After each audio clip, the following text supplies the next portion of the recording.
Hello students, welcome है आप सबका। मैं हूं आसिफ इकबाल, आपका फिजिक्स टीचर, और स्वागत करता हूं मॉडर्न फिजिक्स के एक नए लेक्चर में। ये लेक्चर न्यूक्लियर फिजिक्स का बिल्कुल आखिरी लेक्चर है। इसके पहले मैं आपको न्यूक्लियर फिजिक्स के बारे में पढ़ा चुका हूं, सारी थ्योरीज क्लियर कर चुका हूं। बस आपको थोड़े से न्यूमेरिकल हैं, वो न्यूमेरिकल बताने हैं, तो ये वीडियो बहुत लंबा नहीं होने वाला है। इसमें जो थोड़े बहुत न्यूमेरिकल है आप उसे कर लेंगे, तो इसके बाद अगला चैप्टर जो शुरू होगा that will be the last chapter. बिना किसी विलंब के शुरू करते हैं। आप भी तैयार हो जाइए, टेबल चेयर पे बैठ जाइए और अनुशासित हो जाइए। आइए शुरू करते हैं। राइट, तो यहाँ पर हम लोग, ये मॉड्यूल है आप सबके पास में उपलब्ध होगा। अगर किसी के पास ये अवेलेबल ना हो तो वो लैम्पलाइटर के जो व्हाट्सएप नंबर है उस नंबर पे कॉल मैसेज करके इसको प्राप्त कर सकता है। राइट, चलिए। कहता है कि a radioactive sample with a half life of 1 month has the level activity 2 microcuries on 1/8/1991. what would be the activity 2 months earlier? यानी कहता है कि 1 अगस्त 1991 को एक्टिविटी 2 माइक्रोक्यूरीज है, तो आपको 2 महीने पहले बताना है कि एक्टिविटी क्या थी। भाई हम 2 महीने पहले की बात करते हैं। राइट, 2 महीने पहले एक्टिविटी मान लो R0 थी, आज एक्टिविटी R है, हाफ लाइफ 1 मंथ है। आप लोगों को मैंने एक फॉर्मूला बताया था, जब इस तरीके से रेडियोएक्टिव डीके होता है n/n0 is equal to half की पावर n। याद आ रहा है आपको? ठीक, तो ये आपको याद होगा। ये फॉर्मूला ये एक्टिविटी के लिए भी लिखा जा सकता है। कैसे लिखा जा सकता है? R/R0 इज इक्वल टू में हाफ की पावर n। n क्या होता है? कितने हाफ लाइफ हुए। एक बात बताओ, 2 महीने पहले की बात है तो हाफ लाइफ कितने हुए?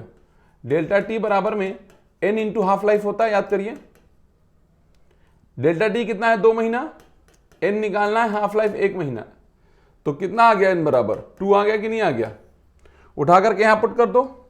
अभी जो r है वो दे रखा है 2 माइक्रोक्यूरी, और R0 हमको निकालना है, और हाफ की पावर क्या हो जाएगा? n का मतलब 2, तो यहां 4 हो जाएगा, 4 2 जा 8 हो जाएगा, तो R0 हो गया 8 माइक्रोक्यूरीज। सिंपल है, कोई टफ क्वेश्चन नहीं है।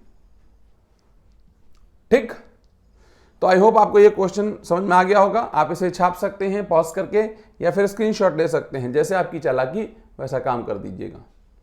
Right, second question, Which of the following statement is true for nuclear forces? Nuclear force के लिए कौन सी बात सत्य है? They obey the inverse square law of distance। गलत। They obey the inverse third power law of distance। They are short range force। बिल्कुल सही बात है, वो बहुत शॉर्ट रेंज फोर्स होते हैं, ये मैंने आपको बताया हुआ है। ठीक है, नेक्स्ट क्वेश्चन क्या कहता है? कहता है energy release in fission of a single 92-235 nucleus is 200 million electron volt. The fission rate of uranium filled reactor operating at a power level of 5 watt is। कहता है यूरेनियम टूटता है तो 200 मिलियन इलेक्ट्रॉन वोल्ट एनर्जी पैदा होती है, 200 volt electron volt energy. ठीक है, अगर हम चाहते हैं कि हम एक पावर स्टेशन बनाएं जो 5 वॉट का है, तो यहां पर टूटने का जो डिसइंटीग्रेशन रेट होगा, फिशन रेट होगा, वो क्या होगा? सिंपल सी बात है, बहुत सिंपल सी बात है भाई और बहनों। देखिए, सिंपल बात यह है कि आपके पास में 200 मिलियन इलेक्ट्रॉन वोल्ट है और 5 वॉट है। हर फिशन में एवरी फिशन जो है आपका, एवरी फिशन वो कितना पैदा कर रहा है? 200 million electron volt. Right, 200 million electron. हमको पैदा कितना कराना है? हमको 5 वॉट पावर पैदा कराना है। पावर कितना पैदा कराना है? 5 वॉट। 5 वॉट का मतलब होता है 5 जूल पर सेकेंड, और हमसे रेट ही पूछ रहा है, यानी कितना डिसइंटीग्रेशन पर सेकेंड किया जाए। इतना डिसइंटीग्रेशन किया जाए पर सेकेंड की 5 जूल पैदा हो जाए, क्योंकि 5 जूल पर सेकेंड चाहिए। 1 सेकेंड में कितना चाहिए? 5 जूल चाहिए। तो 1 सेकेंड में अगर 5 जूल चाहिए तो फॉर प्रोडक्शन ऑफ 5 जूल पर सेकेंड। एक सेकेंड में अगर आप 5 जूल को पैदा करना चाहते हैं तो भाई और बहनों कितना डिसइंटीग्रेशन कराना पड़ेगा? भाई पैदा कितना कराना है? 5 जूल, उसको भाग दे दो 200 मिलियन इलेक्ट्रॉन वोल्ट से।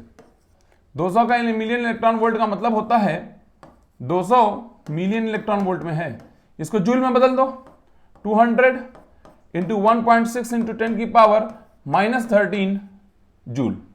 ठीक है, आप इसे सॉल्व करोगे तो ये 16 दूना 32 और ये 11 आएगा, 1 पॉइंट समथिंग समथिंग 56 के आसपास आएगा, 1.56 और 11 आ जाएगा। ठीक, 1.56 और इंटू 10 की पावर 11 आ जाएगा।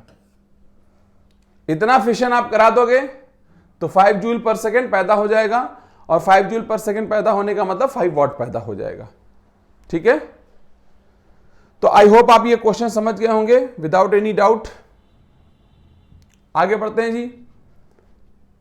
Heavy water is used as moderator in nuclear reactor. आपको याद होगा मॉडरेटर के तौर पे कौन कौन यूज हो सकता था? हैवी वाटर और graphite. The function of moderator, moderator का फंक्शन क्या है? न्यूट्रॉन को स्लो डाउन करना। अब जो भी है वो होगा आंसर में, देखो, to slow down the neutron to thermal energies. ठीक है, आपको याद आ रहा होगा, मैंने ये बात बताई हुई है आपको। ठीक है, उसके बाद complete the equation of following fission process. इसको कंप्लीट करना है, ये आपको याद होना चाहिए। वैसे यहां पर 3 न्यूट्रॉन निकलेंगे भाई और बहनों, और साथ में कौन निकलेगा? 3 न्यूट्रॉन यहां निकल रहा, 3 न्यूट्रॉन यहां निकल रहा, 3 न्यूट्रॉन यहां निकल रहा है। अब 3 न्यूट्रॉन के बाद जो बचा हुआ उसको देख लो भाई, लेफ्ट राइट बराबर होना चाहिए। ऐसे देख लो, 235 और एक 236। ऊपर वाला देखो, यहां कितना हुआ? 90। अब 90 हुआ कि नहीं हुआ? जैसे आप केमिस्ट्री में इक्वेशन बराबर करते, यहां 90 है, यहां 236 है, 236 में से 90 घटा दो, कितना आएगा? 6 है ना, 4 और एक 146, राइट? 146 आया, यानी टोटल 146 आना चाहिए इधर बचा हुआ। 146 में से 3 घटा दो।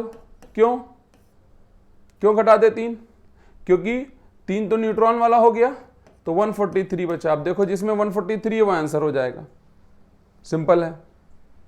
तो आपको इक्वेट करना है इक्वेशन, बस बात खत्म। ठीक, आई होप इसमें कोई दिक्कत वाली बात नहीं है। ठीक है, ये वाला क्वेश्चन मैं करा चुका हूं इस तरह का पिछले वाले न्यूमेरिकल सेशन में। ठीक है, वो आप देख लीजिएगा।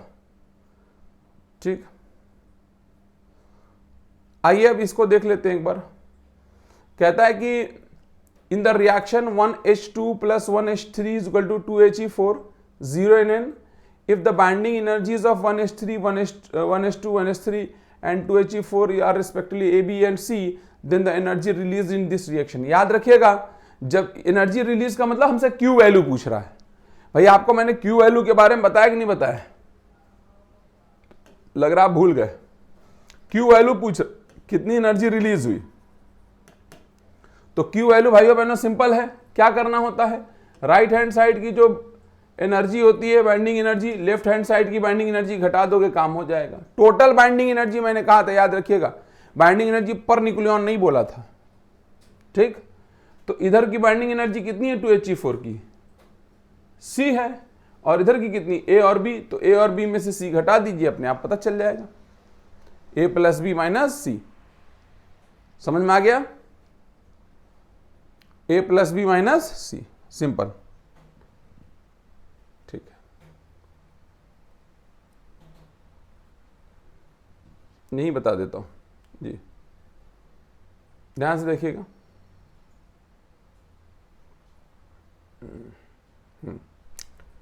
देखिए नेक्स्ट क्वेश्चन क्या है कि the binding energy of deuteron is 2.2 million electron volt and that of helium is 28 million electron. If 2 neutron are fused to form 2He4, then the energy release। भाई 2 न्यूट्रॉन मिले हैं, 1H2 + 1H2 is equal to बना है 2He4, और कुछ photon energy वगैरह निकली है, वह Q वैल्यू पूछ रहा है। तो करना क्या होगा? 2He4 में से 2 न्यूट्रॉन की एनर्जी घटा दीजिए। 2Ha4 की एनर्जी कितनी है, देखो कितनी लिखी हुई है, 28 लिखी है। उसमें से घटा दो 2 ड्यूट्रॉन की एनर्जी, 2 ड्यूट्रॉन कितना हो गया 2.2, कितना आ जाएगा 28 माइनस 4.4, कितना आ जाएगा घटाने पे, 10 में से 4 गया 6 और 7 में से 4 गया 3 और ये 2, 23.6 million electron volt. Simple question है, कोई दम नहीं है, बिल्कुल आसान क्वेश्चन, राइट। आगे बढ़ते हैं।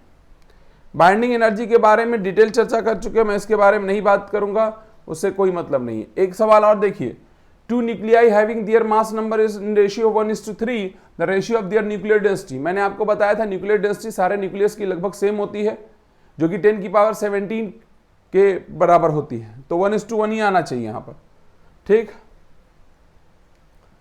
अब यहां पर एक क्वेश्चन और दे रखा है कि यहां पर आपके सामने एक्स से वाई बना, वाई से कुछ बी बना है, कौन से पार्टिकल निकले हैं। सबसे पहले देखो कोई भी पार्टिकल निकला है तो एटॉमिक नंबर 1 बढ़ गया। एटॉमिक नंबर 1 कब बढ़ता है, जब बीटा पार्टिकल निकलता है। तो सबसे पहले निकला बीटा, बीटा के बाद अच्छा यहां पर 2 ही जगह दिया, यहां 3 दिया हुआ है, बहरहाल चलो 2 का दिखा दे रहा हूं मैं। y से फिर a-4 और z-1 यानी कि एक अल्फा निकला होगा, तो पहले बीटा निकला होगा फिर अल्फा निकला होगा, और उसके बाद कुछ नहीं दिखा रहा, इसका मतलब गामा निकला होगा। क्यों गामा निकला होगा, गामा इसलिए निकलेगा क्योंकि बीटा और अल्फा जब भी निकलता है तो गामा निकलता ही निकलता है, ठीक है। समझ में आ गया कि नहीं आ गया,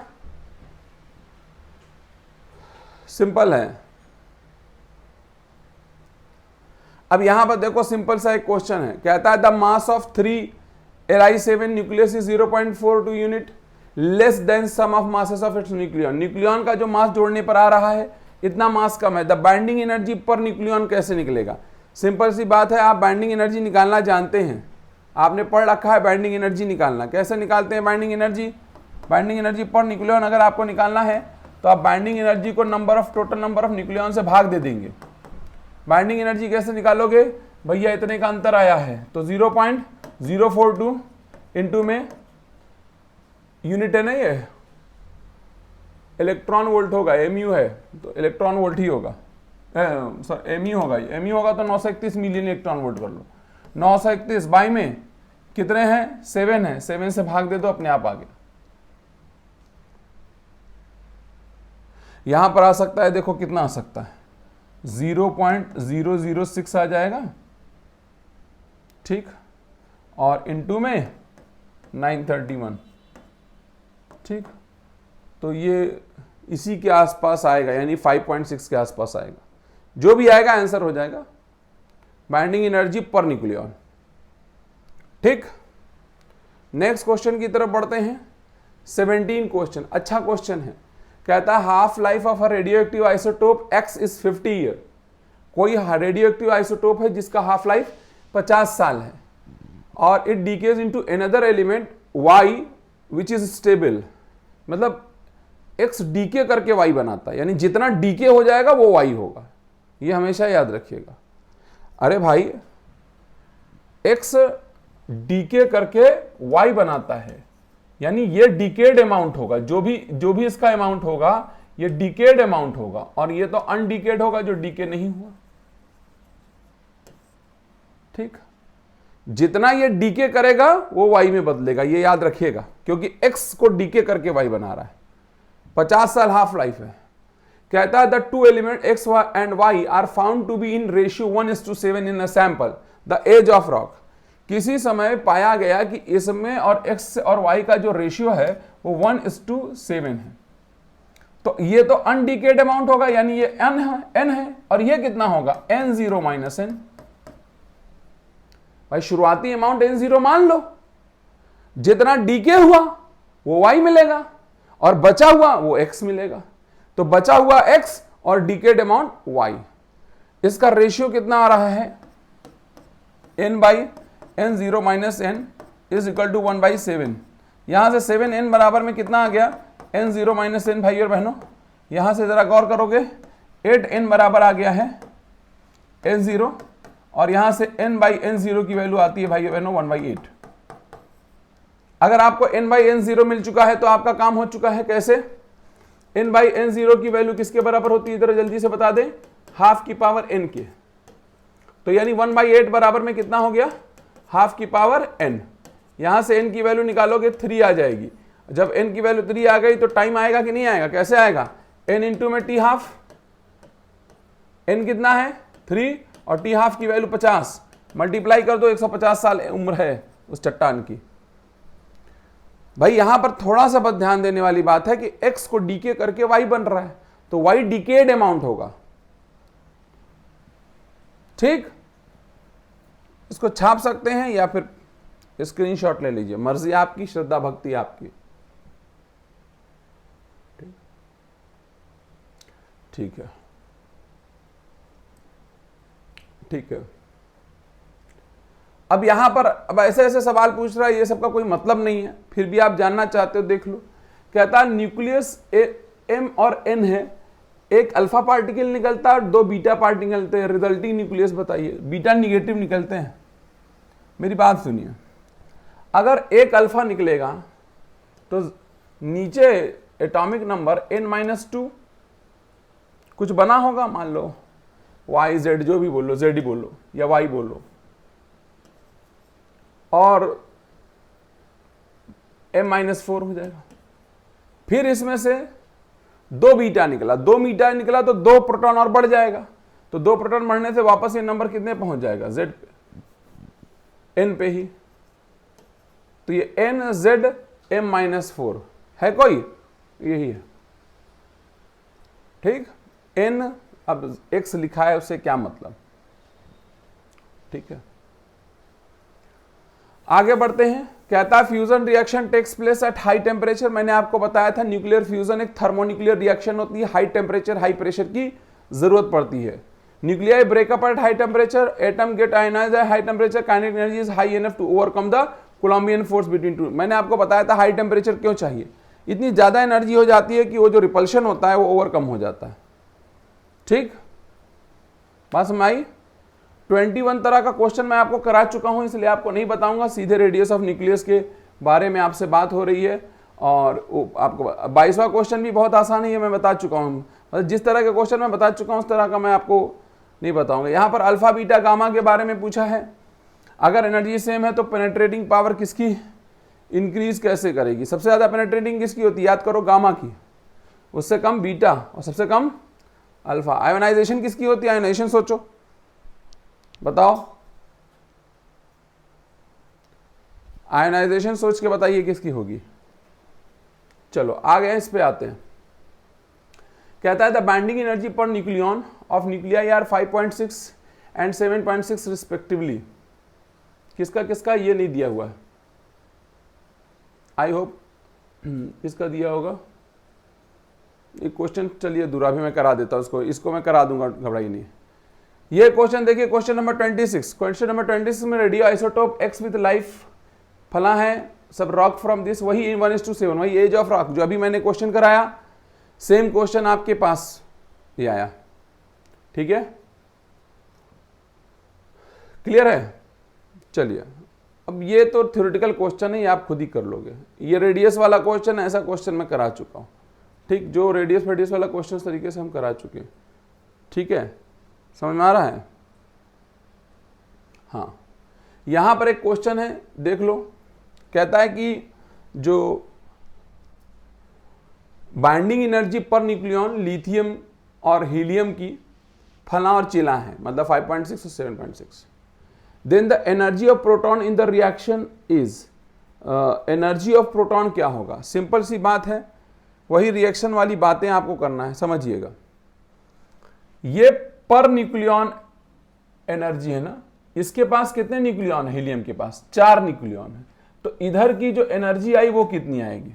सोचिए, इधर की एनर्जी कितनी आएगी प्रोडक्ट वाली?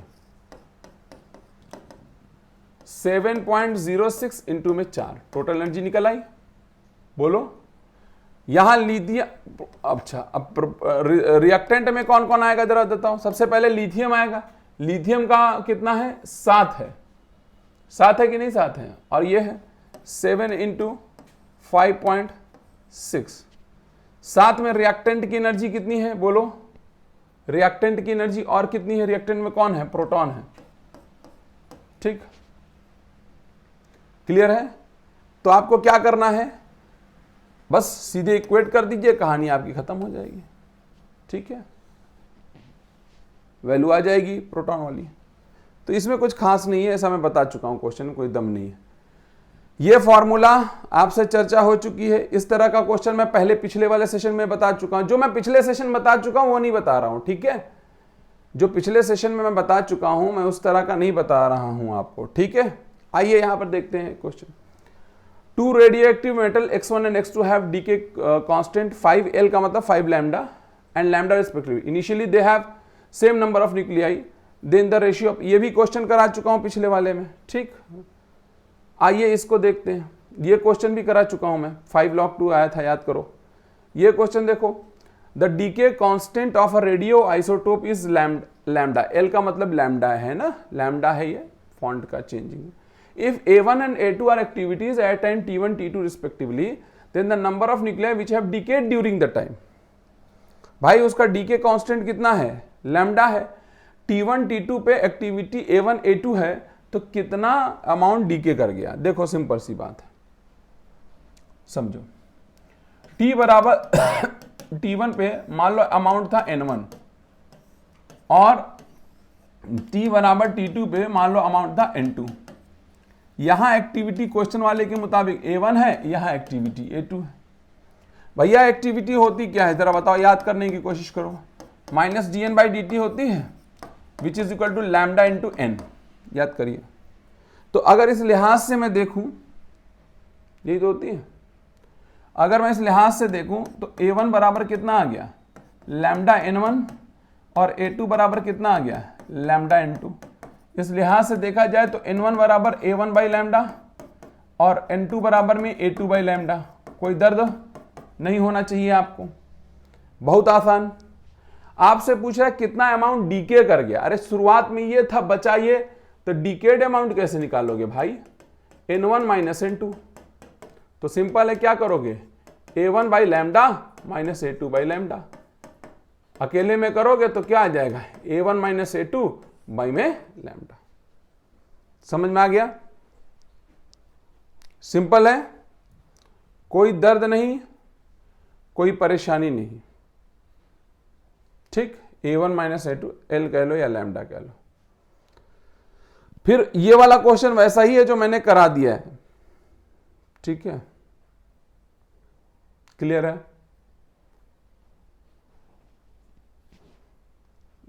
ठीक है, ये भी क्वेश्चन मैं करा चुका हूं, इस तरह का भी करा चुका हूं। जो करा चुका हूं वो नहीं करा रहा हूं, ठीक है। ये 1/7 लैम्डा वाला, ठीक है। तो आई होप इसके लगभग हमने सारे क्वेश्चन आपको करा दिए हैं। इतने क्वेश्चन में आप आराम से जो बचे हुए क्वेश्चंस हैं उसको लगा सकते हैं, कर सकते हैं, ठीक है। तो ये बहुत आसान है। आधे क्वेश्चन मैं करा ही चुका था, आधा मैंने करा दिया आपको। यहां पर जो भी क्वेश्चंस आपको करना है उसके लिए एक बार थ्योरी अच्छे से पढ़ लीजिएगा, पढ़ने के बाद क्वेश्चन लगेगा। अगर फिर भी आपको कोई डाउट आता है तो आप लैम्पलाइटर के व्हाट्सएप नंबर पे क्वेश्चन स्क्रीनशॉट लेके भेज दीजिएगा या फोटो खींच के भेज दीजिएगा, ठीक है। तो अब मिलते हैं अगले लेक्चर में। अगले लेक्चर में सेमीकंडक्टर्स हैं, ठीक है। तब तक के लिए thank you very much, God bless you all.